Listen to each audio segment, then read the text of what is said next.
salah satu rizki kemudahan dalam dunia kita, setiap anda salat, antara azan dan iqamah doa makbul. Assalamualaikum warahmatullahi wabarakatuh. Allahumma sholli ala Sayyidina Muhammad wa ala ali Sayyidina Muhammad. Pada kesempatan kali ini, marilah kita dengarkan bersama ceramah dari guru kita, Syekh Ali Jaber, tentang waktu yang mustajab untuk berdoa. Untuk lebih jelasnya, mari kita simak bersama tayangan berikut ini. Assalamualaikum warahmatullahi wabarakatuh. Waalaikumsalam warahmatullahi wabarakatuh. Orang tua saya orang awam. Banyak bayangannya kalau mendengar, Ali Jaber sama adiknya semua hafal Al-Quran, barangkali bapaknya ulama besar. Ayah saya berdagang, keluar dari pagi pulang malam mencari nafkah dan rezeki.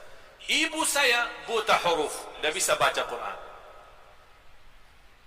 Tapi kemana mereka bisa mempunyai anak dan keturunan hafal, padahal mereka berdua tidak hafal. Tapi alhamdulillah sekarang ayah saya sama ibu saya sudah hafal Al-Quran. Gurunya siapa? Anaknya sendiri. Subhanallah. Sebelum Ramadan kemarin, ibu saya sebagai seorang ibu yang dari masuk sekolahan belajar buta huruf, ya, belajar, orang yang buta huruf belajar, dia mendapatkan hafal Al-Quran dan dapat juara 1.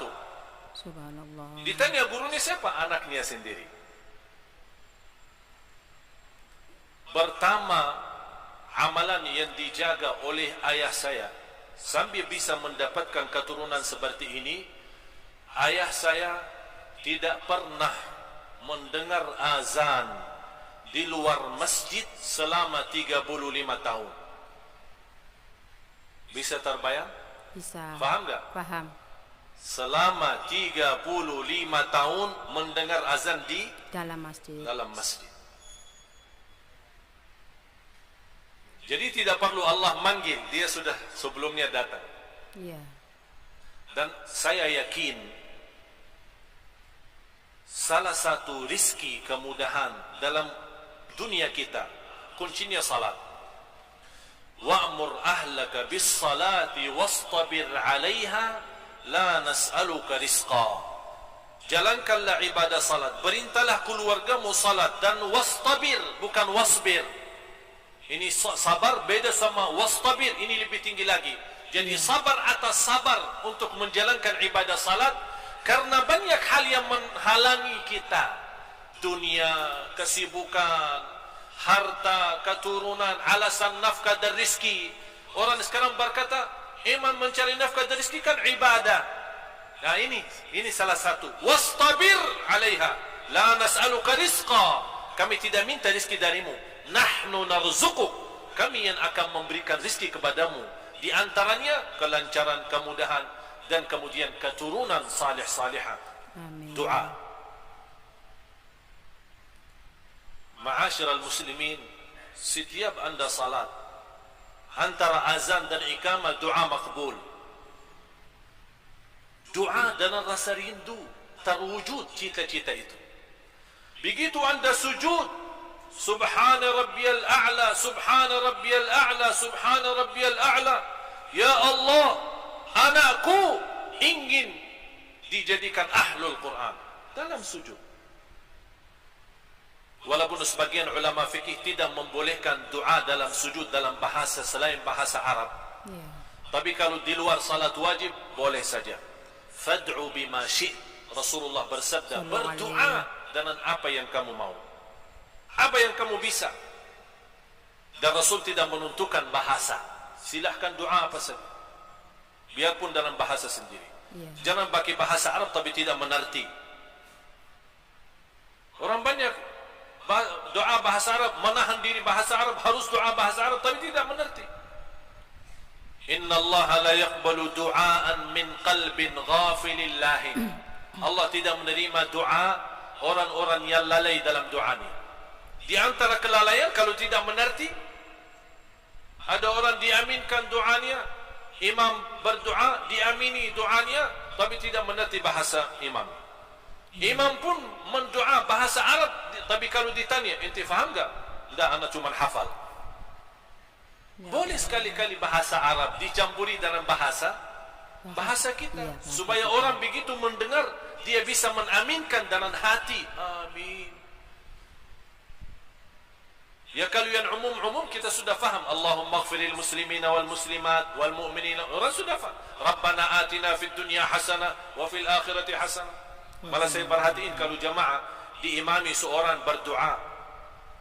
Habis salat ada seorang imam berdoa, diamini oleh jamaah.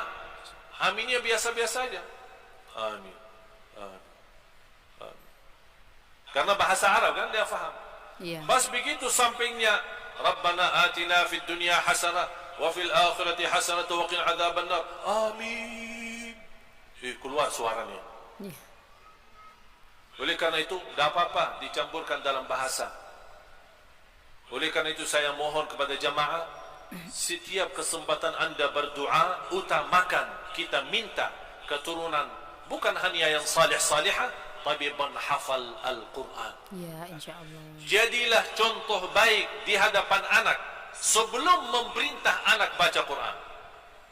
Ada orang suka ingin anaknya hafal. Anak, ayo baca Quran. Dia nonton TV. Jadi sebelum kita perintahkan, kita laksanakan sendiri. Kita jadi contoh baik. Orang tua sering membaca Al-Quran di hadapan anak dan istri. Lama-lama anak dan istri ikut baca tanpa diperintahkan.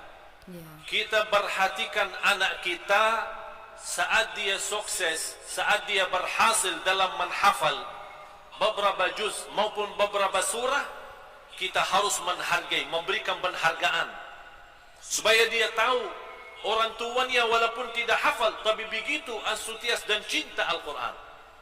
Ya. Dari hal ucapan, hal apa lagi kalau kita bisa kasih hadiah.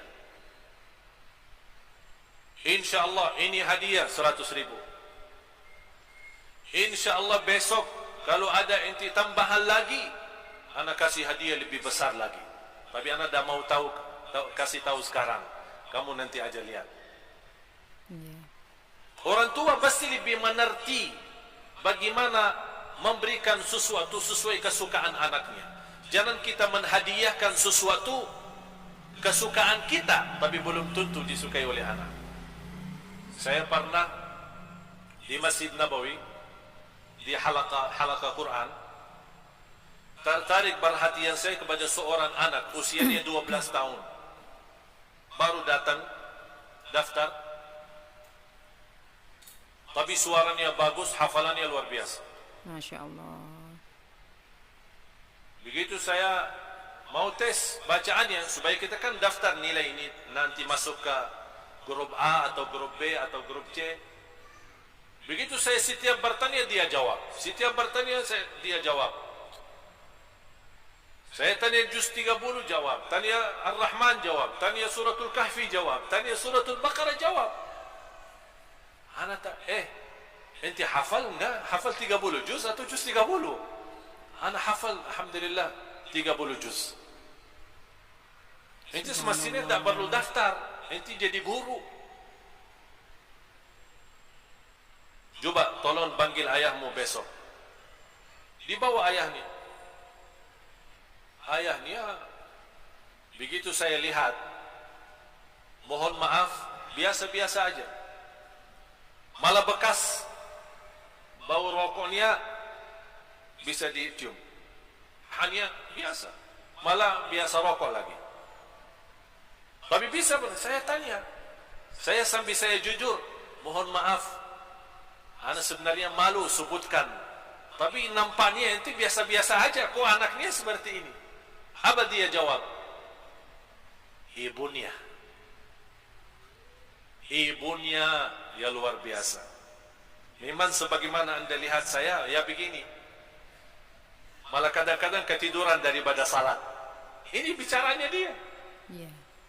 Tapi saya punya istri, subhanallah. Subhanallah. Biarpun dia tidak menghafal, tapi perhatiannya sama anak, baca Al-Quran itu secara rutin. Inilah namanya ibu yang salihah. Bu, ini kayaknya ada ibu-ibu ya. Daripada pusingkan kepala suaminya Nomor A, B, C, urusan rezeki, urusan dunia, urusan rumah. Lebih baik kita perhatiin anak kita supaya dia menjadi tertanam mencinta Al-Quran. Ini di belakang itu berubah berjuangan. Wal ummu madrasatun idza a'dadtaha a'dadta jilan tayyibal a'raqi. Ini ibu adalah sekolah pendidikan yang bisa menghidupkan generasi yang mencintai Al-Quran. Jangan ibu-ibu berkata, kalau saya punya suami dulu yang baik, baru insya Allah saya akan jadi seperti itu. Kalau kita bicara sama seorang ibu, dia selalu berkata, suami yang bagaimana saya mendidik anak? Suami saya tidak salat. Bagaimana supaya saya mendidik anak? Suami saya aja tidak pernah baca Al-Quran. Udah tidak ada urusan sama suami. Kalau begini keadaan suamimu, berarti anda perhatiin bagaimana supaya bisa anaknya menjadi hafal Al-Quran. Kalau kesalihannya anda tidak bisa menwujudkan menjadi suami salih, jadikanlah anaknya yang salih. Jadi jangan jadikan alasan seorang kekurangan suaminya, istrinya juga ikut memiliki kekurangan. Harus kita bersama. Saya di sini tidak membela siapa-siapa, tapi begitulah salah satu perjuangan seorang ibu di dalam rumah tangga. Bukan hanya dia mempenuhi hak suami, biarpun banyak kekurangan suaminya, tapi dia juga mampu memelihara anak sampai dia mewujudkan anak yang mencintai Al-Quran. Sebagaimana seorang tetangga kita bisa menghafal sejarah sahabat, padahal usia mereka 8 tahun, 9 tahun. Tapi kalau kita bertanya sama mereka, siapa Abu Bakar As-Siddiq? Dia bisa menyebutkan sejarahnya dari lahirnya sampai wafat. Anak bisa menyebutkan sejarah Umar bin Khattab dan perjuangannya. Dia bisa menyebutkan Sayyidina Uthman bin Affan. Dia bisa menyebutkan Sayyidina Ali bin Abi Talib dan sahabat. Kalau kita bertanya siapa yang dikenal hafal Al-Quran di antara sahabat, dia mampu sebutkan nama-namanya. Padahal usianya 8 tahun dan 9 tahun. Kenapa? Karena setiap malam dia tidur dipimpin oleh ibunya membacakan setiap hari satu cerita dan cerita sahabat Rasulullah. Sejak dia usia 2 tahun dan 3 tahun, 5 tahun, 6 tahun, anak itu bisa memiliki sejarah sahabat.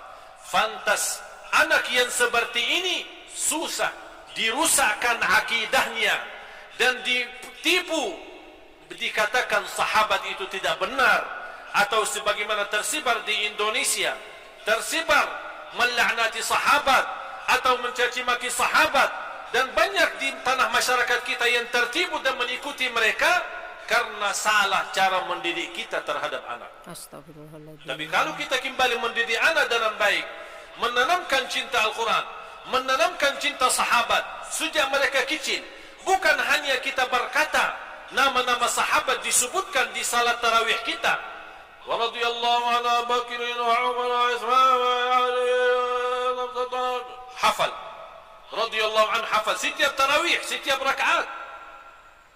Tapi apa yang terjadi? Tetap orang tidak mengerti siapa sahabat, apa perjuangan sahabat, bagaimana Allah dan Rasulnya mencintai sahabat. Itulah yang ini menjadi tugas kita sebagai orang tua. Terutama ibu. Memang ibu punya tugas yang luar biasa, jauh lebih besar daripada tugas bapa. Dan disitulah kelebihan kaum wanita yang Allah berikan keistimewaan di dunia dan di akhirat. Mudah-mudahan dengan apa yang saya sampaikan, dalam perjuangan kita bersama-sama, mudah-mudahan terwujud keluarga Qurani. Amin. Perhatian Al-Quran, cinta Al-Quran. Amin. Supaya kita benar-benar senantiasa bukan hanya mendapatkan keturunan anak cucu penghafal Al-Quran, insya-Allah kita juga termasuk orang penghafal Al-Quran. Amin. Kalau kita sekarang merasa gagal hafal, jangan jadi gagal mendidik anak menghafal Al-Quran. Tidak ada rugi kalau kita gagal tidak menghafal. Tapi kalau kita gagal tidak hafal, dan gagal kita mendidik anak tidak hafal, berarti kita rugi besar. Tapi kalau kita sendiri gagal, tapi berjuang supaya anak, dan kita berkata terhadap diri, ya Allah, barangkali saya tidak hafal, tapi insya Allah saya akan berjuang sampai mati supaya anak dan cucu menghafal. Disitulah akan Allah balas. Anak nanti akan memimpin orang tuanya, sama-sama menjadi ahlul Quran. Nikmatnya luar biasa kalau Allah di hari kiamat memanggil mana anak yang sudah hafal Al-Quran dan dipanggil serta orang tuanya. Bukan hanya anak yang mendapatkan keistimewaan hafal Al-Quran, orang tuanya pun digabung mendapatkan berkah anaknya. Itulah namanya syafaat anak untuk orang tuanya. Mudah-mudahan senantiasa ilmu yang kita belajar menjadi ilmu yang bermanfaat. Amin. Dan dikuatkan oleh Allah lahir batin agar kita sama-sama mampu mengamalkan, karena ilmu nafi' diikuti dengan amalun salih. Mudah-mudahan bisa sampaikan bermanfaat.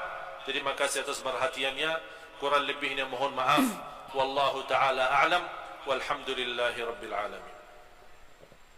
Demikian pembahasan kita kali ini. Semoga kita semua bisa istiqomah mengamalkannya. Amin, amin, ya Rabbal Alamin. Wassalamualaikum warahmatullahi wabarakatuh.